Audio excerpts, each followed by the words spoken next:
Hi everyone, welcome back to this channel. So in today's tutorial, let's learn to change HDMI on Sceptre monitor without remote. Here's a complete manual input switch tutorial. Method 1, the multi-button system. Most Sceptre monitors feature a row of physical buttons on the back right side or along the bottom bezel. You need to locate the button. Feel along the back right or bottom edge for a vertical or horizontal row of keys. Press the source button.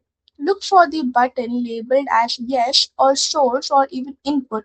Navigate the menu. If a single press does not instantly toggle the input, use the volume or channel buttons, often labeled with up, down, or plus minus icons to highlight the desired HDMI port.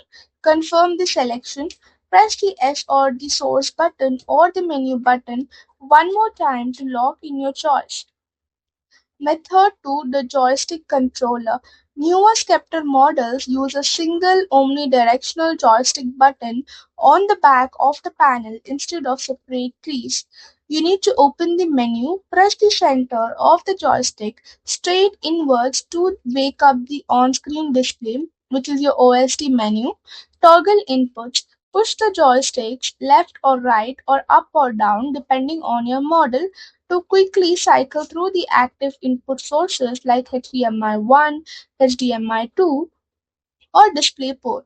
Select Leave the highlight on your chosen HDMI port for 3 seconds or press the joysticks inward again to save it. Method 3, the source shortcut key. If your monitor lacks a dedicated source button, one of the standard navigation keys acts as a shortcut.